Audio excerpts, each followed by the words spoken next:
የኢየሱስ ታሪክ የተስፋው ጎህ። ከብዙ ዘመናት በፊት ዓለም በከባድ ሸክም ውስጥ ነበረች። ሰዎች በዕለት ተዕለት የህይወት ተግባራቸው በጸጸትና በዝምታ በሚያሰቃይ በተስፋ መቁረጥ ስሜት ውስጥ የሚኖሩበት የጨለማ ዘመንና ጊዜ ነበር። ነገር ግን ለብዙ መቶ ዘመናት በቆየው ዝምታ ውስጥ አንድ የተስፋ ድምፅ መሰማት ጀመረ። ይህ ድምፅ ጩኸት ሳይሆን ለተጨነቁ፣ ተስፋ ለቆረጡ ነፍሳት እረፍትን የሚሰጥ ለስላሳ የተስፋ የብርሃን ድምፅ ነበር። መለኮታዊ ኃይል፣ የእግዚአብሔር ቅዱስ መንፈስ ከኛ ርቆ እንደማይቀር ይልቁንም ወደ ዕለት ተዕለት ህይወት ድካማችንና ትግላችን ውስጥ ዘልቆ እንደሚገባና ወደሚደነቅ ብርሃን እንደሚያሸጋግረን የተገባ ቃል ነበር። ሰዎች ንጉሥ ብቻ አልፈለጉም ነበር፣ ወደ ቤታቸው የሚመለሱበትን መንገድ የሚያሳያቸው የብርሃን መንገድ ያስፈልጋቸው ነበር። ምዕራፍ 1 ጸጥተኛ ጅምር። በአንዲት ትንሽና ተራ መንደር ውስጥ ድባቡ ተለወጠ። ጥንታውያን ጥቅል መጻሕፍት ስለ አንድ ተአምር ለረጅም ጊዜ ተንብየው ነበር። አንዲት በእግዚአብሔር የተመረጠች ከሴቶች ሁሉ ተለይተሽ አንቺ የተባረክሽ ነሽ የተባለላት የዓለምን ታሪክ የሚለውጥ ልጅ በድንግልና እንደምትወልድ የተነገረላት። ስለዚህ ጌታ ራሱ ምልክት ይሰጣቸዋል። እነሆ ድንግል ትጸንሳለች፣ ወንድ ልጅም ትወልዳለች፣ ስሙንም አማኑኤል ብላ ትጠራዋለች። ኢሳይያስ 7:14። ያቺ ሴት ቅድስት ድንግል ማርያም ነበረች። እርሷ ንግሥት አልነበረችም፣ ነገር ግን ታላቁን የዓለምን ታሪክ የሚለውጠውን ሳይንስ ሊያብራራው ያልቻለውን የሰማይ የምድር ገዢ ጌታና መድኃኒት የሆነውን ኢየሱስን ያለ ወንድ ዘር ከመንፈስ ቅዱስ ለመውለድ የተመረጠች ትህትና የተሞላች ብፅዕት ሴት ነበረች። ማርያም ወደ ሰማይ ቀና ብላ ስትመለከት ሕፃን ተወልዷልና ወንድ ልጅም ተሰጥቶናልና አለቅነትን በጫንቃው ላይ ይሆናል፣ ስሙም ድንቅ መካር፣ ኃያል አምላክ፣ የዘላለም አባት፣ የሰላም አለቃ ተብሎ ይጠራል። ኢሳይያስ 9:6 የሚለውን የተስፋ ቃል ክብደትና ድንቅነት ስታስብ እስኪ በልቦናችሁ ሳሉት።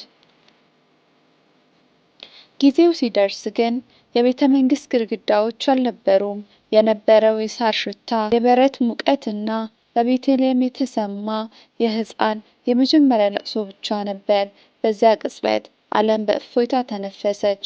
በመጨረሻም የብርሃን ጎህ ቀደደ። ምዕራፍ 2 በመካከላችን መመላለስ።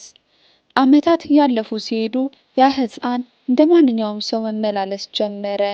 ኢየሱስ በቤተ መቅደስ ቅጥር ግቢ ውስጥ ብቻ አልተወሰነም። ስቃይ ወዳለበት ቦታ ሁሉ ሄደ። ከተገለሉ ሰዎች ጋርም ተቀመጠ። የተረሱትንም ታሪክ አዳመጠ። ሕሙማንም እየፈወሰ ተመላለሰ። ድምፁ ልክ ወደ ቤት እንደመመለስ ያለ ስሜት የሚፈጥር ነበር።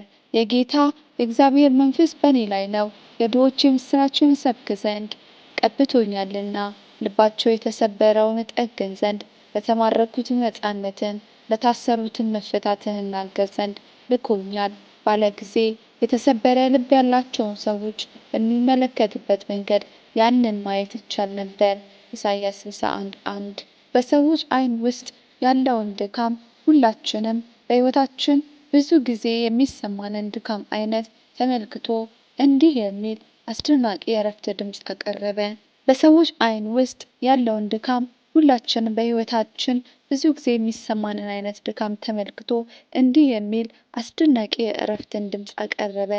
እናንተ ሸክማችሁ የከበዳችሁ ሁሉ ወደ እኔ ኑ፣ እኔም አሳርፋችኋለሁ። ማቴዎስ 11:28።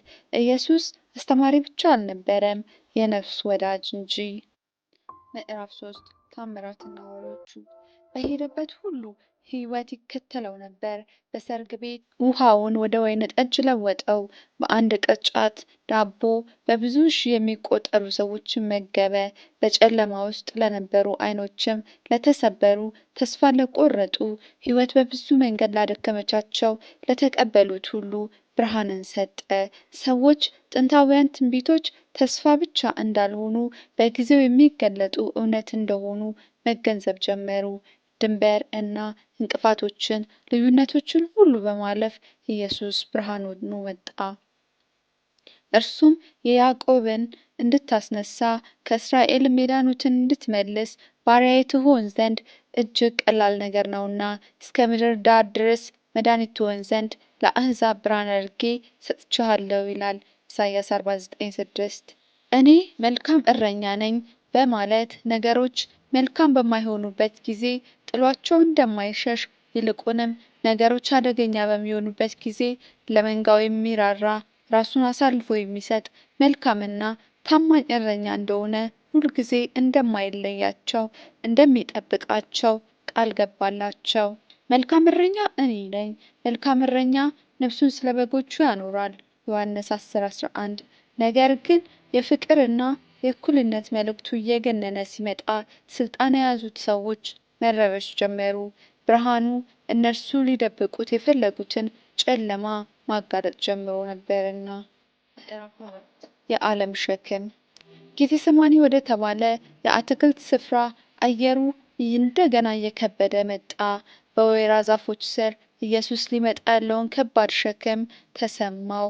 ይህም የአካል ሕመም፣ ፍርሃት ብቻ አልነበረም፣ የሰው ልጆች ስህተትና የሐዘን ትርታ ሁሉ ሸክም እንጂ። የእኔ ፍቃድ ሳይሆን የአንተ ፍቃድ ይሁን ሲል ጸለየ። የኢሳይያስ ጥንታዊ ቃላት በዛች ሌሊት አስተጋቡ። እርሱ ግን ስለ መተላለፋችን ቆሰለ፣ ስለ በደላችንም ደቀቀ፣ የኃጢአታችንም ተግሳጽ በእርሱ ላይ ነበረ፣ በእርሱም ቁስል እኛ ተፈወስን። ኢሳይያስ 53:5። ከዚያም ክህደት መጣ። በጨለማው ውስጥ ከወዳጅ የተሰጠ መሳም ነበር። የመስዋዕትነት መንገድ በሰው ልጅ ብቸኝነትና መገለል ተጀምሮ ነበር። ምዕራፍ 5 ታላቁ መስዋዕት። ጎልጎታ በተባለ ኮረብታ ላይ ታሪኩ ወደ ጨለማው ምዕራፍ ተሸጋገረ። ኢየሱስ በመስቀል ላይ ተቸንክሮ በሰማይና በምድር መካከል ተሰቀለ። ይህ ትዕይንት እውነትና አሰቃቂ ፍቅር የሚታይበት ነበር። በእርሱ የሚያምን ሁሉ የዘላለም ሕይወት እንዲኖረው እንጂ እንዳይጠፋ እግዚአብሔር አንድያ ልጁን እስኪሰጥ ድረስ ዓለሙን እንዲሁ ወዷልና የሚለው ቃል እውነት በእያንዳንዱ የደም ጠብታ ውስጥ ተጽፎ ነበር። ዮሐንስ 3:16። በመጨረሻም ሰዓት እንኳን በቁጣ አልመለሰም። ይልቁንም የበደሉትን ሰዎች እያየ ኢየሱስ አባት ሆይ የሚያደርጉትን አያውቁምና ይቅር በላቸው ሲል ጸለየላቸው። ሉቃስ 23:34። እስትንፋሱ ሲያልፍ የቤተ መቅደስ መጋረጃ ከላይ እስከታች ተቀደደ፣ ግርዶሹ ተወገደ፣ ወደ እግዚአብሔር የሚወስደው መንገድ ተከፈተ። ይህም ተስፋ በማይቆርጥ ፍቅር የተገዛ ነበር። ምዕራፍ 6 ሁሉም ነገር የለወጠው ማለዳ። ለ3 ቀናት ዓለም በመቃብር ቅዝቃዜና ዝምታ ውስጥ ትንፋሿን አታቆየች። ነገር ግን በሦስተኛው ቀን ማለዳ ፀሐይ ከአድማስ በላይ ብቅ ስትል የማይቻለው ነገር ሆነ። ድንጋዩ ተንከባሎ ነበር፣ መቃብሩም ባዶ ነበር። ትንሣኤና እውነት እኔ ነኝ፣ የሚያምንብኝ ቢሞት እንኳን ሕያው ይሆናል። ዮሐንስ 11:25። አሁን ደግሞ ማስረጃው ለሁሉም ግልጽ ሆነ። ሞት አላሸነፈውም፣ ሐዘንም የመጨረሻው ቃል አልሆነም። ዜናው እንደ ሰደድ እሳት በደስታ ተሰራጨ። እርሱ ሕያው ነው። እርሱ ሕያው ስለሆነም ተስፋ አሁን የማይናወጥ እውነት ሆኗል። ምዕራፍ 7 የሚቀጣጠል እሳት። ወደ ሰማይ ከመመለሱ በፊት ኢየሱስ ለመጨረሻ ጊዜ ከደቀ መዛሙርቶቹ ጋር ነበረ። የተወላቸው የሕግጋት ስብስብን ሳይሆን ተልእኮን ነበር። እንግዲህ ሂዱና አሕዛብን ሁሉ በአብና በወልድ በመንፈስ ቅዱስ ስም እያጠመቃችኋቸው ያዘዝኳችሁንም ሁሉ እንዲጠብቁ ያስተማራችኋቸው ደቀ መዛሙርቴ አድርጓቸው።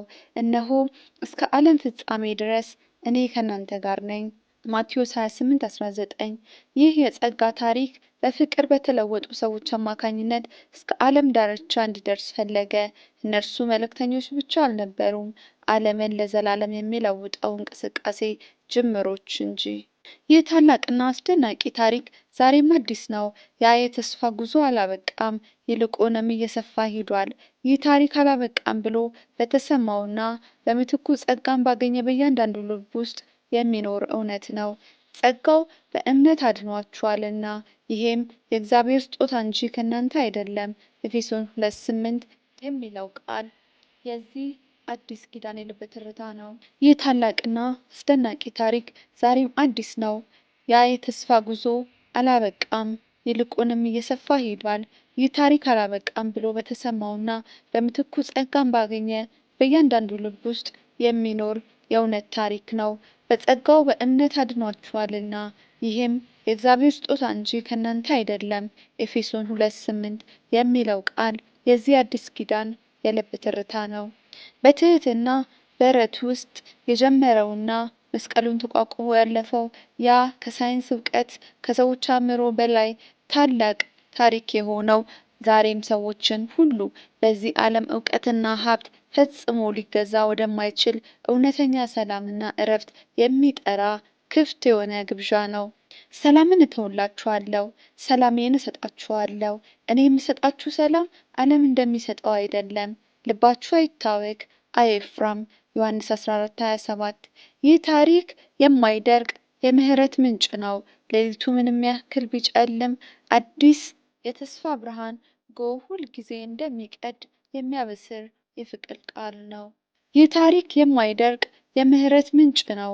ሌሊቱ ምንም ያክል ቢጨልም የማይነጋ ቢመስልም አዲስ የተስፋ የብርሃን ጎህ ሁል ጊዜ እንደሚቀድ የሚያበስር የፍቅር ቃል ነው። እንኳን ደስ አለን! ኢየሱስ ተወልዶልናል። ከድቅድቅ ጨለማ ወደሚደነቅ ብርሃን በጌታችን በኢየሱስ ክርስቶስ ሞትና ትንሣኤ መሸጋገር ሆኖልናል። በውድ ልጁም እንደ ጸጋው ባለጠግነት መጠን የሆነ በደሙ የተደረገ ቤዛነታችንን አገኘን። እርሱም የበደላችን ስርየት።